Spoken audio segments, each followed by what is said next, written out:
My husband drove me crazy for 61 years, and I would give anything to have him back for one more day, even one more argument, even one more night of him leaving his boots by the back door where I tripped over them for 40 years.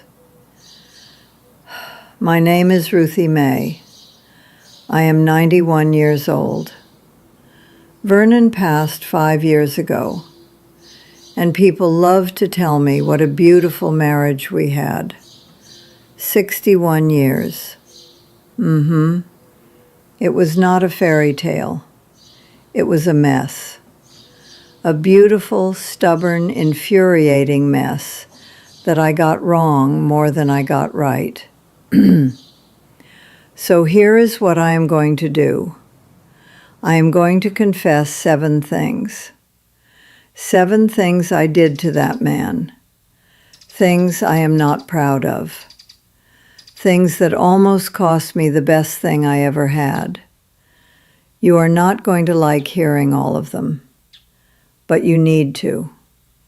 My first confession.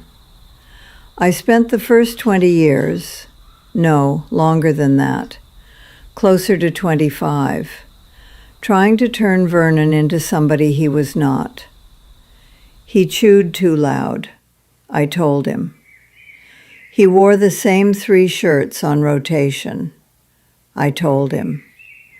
He forgot to wipe his boots before coming inside. I told him that too. I picked at every single one of those things like it was my job. I thought that was love.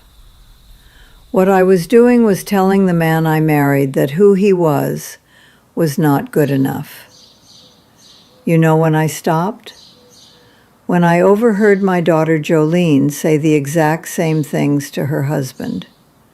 Same voice, same tone. And I heard what I sounded like. I sounded like somebody who was always disappointed. Vernon did not need fixing. He needed me to stop acting like he was broken. That is confession number 1. This next part is the one I need you to hear most. Confession number 2. And this is the one that still keeps me up at night. It was 1981. Vernon had been working double shifts at the railroad yard for 8 months. He would come home, eat whatever I put on the table, and fall asleep in his chair without saying a word. And I was drowning. 3 kids, my alterations business running out of the kitchen, and a husband who had turned into a ghost that showed up for supper. So one night I sat down with a piece of yellow notebook paper, and I wrote a list. Every single thing Vernon did wrong. Every forgotten anniversary. Every time he chose his buddies over me. And I stuck it on the refrigerator with a magnet. Left it right there for him to see. Vernon saw it the next morning. Said nothing. Went to work. 3 days this went on. I wanted a fight.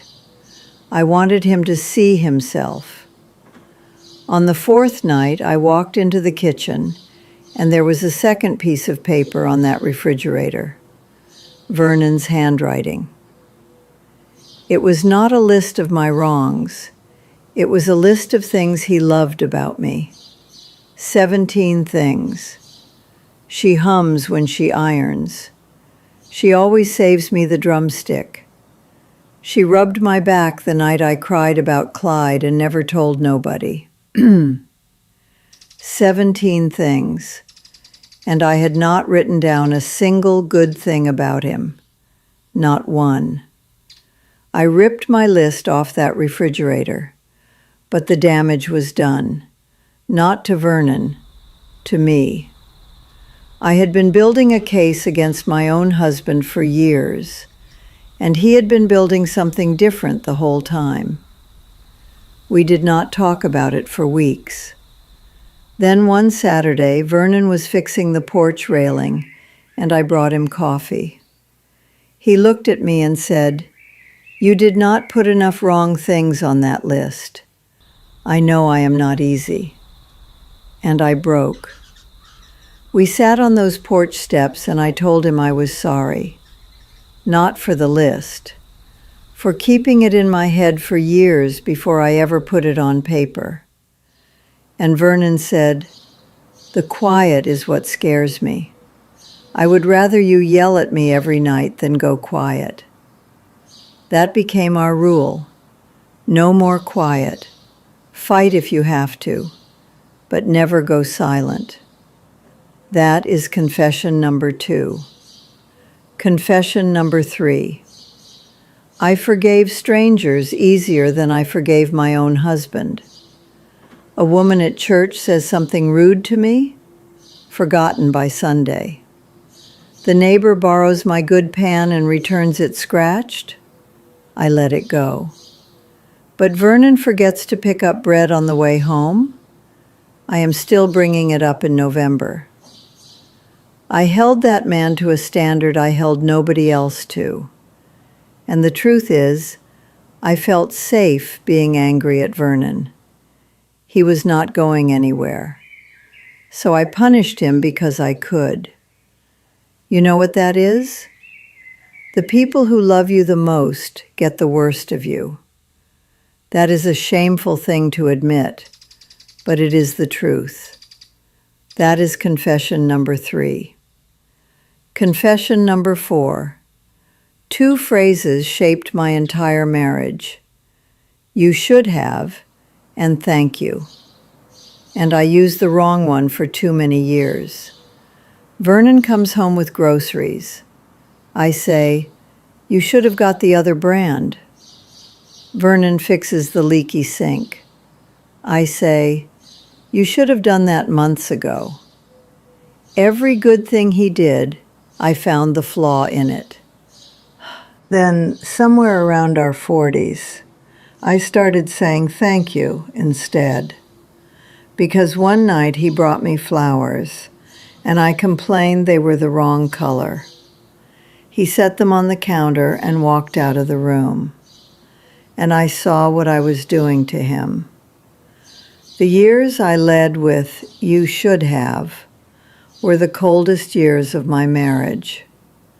The years I led with "thank you" were the happiest. It is that simple, and it is that hard. That is confession number 4. Pay attention to this one. Confession number 5. I punished Vernon for every small thing he got wrong, and never once celebrated the big things he got right. That man could not remember a birthday to save his life. One year he brought me a vacuum cleaner for our anniversary. A vacuum cleaner. I did not speak to him for 2 days. But that same man drove 45 minutes each way to the hospital every single day for 11 weeks when my hip went bad. He learned to braid Jolene's hair from a library book because I was too sick to do it one winter. He sat in his truck outside the funeral home for 3 hours when Dottie Faye passed because he said, "You take as long as you need." And I gave him grief over a vacuum cleaner. Vernon loved me in ways I was too foolish to recognize because they did not look the way I expected. That is confession number 5. If you are still here, I need you to do 3 things. Hit that like button, subscribe to this channel, and tell me your story in the comments. How long have you been married? What is the hardest part nobody warned you about? I am 91, sitting in this chair by myself. Your stories keep me company. Confession number 6. This one I grieve more than the others. I stopped laughing with Vernon. Somewhere along the way, we got so serious, so busy, so focused on being married that we forgot to be friends. When we were young, that man made me laugh until my sides ached. He would do impressions of the preacher at supper. He would dance with me in the kitchen for no reason. But then the kids came, and the bills came, and we turned into something worse than business partners. Every conversation was about money or the children or what needed fixing. The last 10 years, after the kids were grown, we found it again. He would tell me the same stories from 1958, and I would laugh like I was hearing them for the first time, because I was hearing them as a woman who almost lost him. But I grieve the decades in between. You do not get those back. That is confession number 6. Confession number 7, the last one, and the one I would give anything to undo. I waited too long to say what mattered. I thought there would always be time. Tomorrow I will tell him. Next week I will say it. After things slow down. Things do not slow down. They stop. Vernon passed on a Sunday morning. I was holding his hand. And in those last few minutes, I tried to say everything I had saved up. Every thank you. Every I am sorry. I tried to fit 61 years of unsaid things into a handful of breaths. And it was not enough. His last words to me. He looked at me and said, "You did not have to stay." After 61 years, he still was not sure. Because I had spent so many years making him feel like he was not enough, that the man I loved died wondering if I was glad I married him. That is confession number 7. 7 confessions from a woman who got it wrong more than she got it right, and still had the best 61 years of her life. Marriage is not about finding the right person. It is about becoming the right person. Over and over again. You will become the wrong one 100 times. The question is whether you are willing to become the right one the next morning. Stop keeping score. Stop going quiet. Stop waiting for them to fix it first. Whoever your person is, they are not perfect. Neither are you. But if they are still there, still sitting across from you at that table, that means something. Do not waste it. Go home tonight and choose them, not because they earned it, because you decided to. Vernon's boots are still by the back door. I have not moved them. I am not going to. Some messes you do not clean up. You learn to be grateful they were there.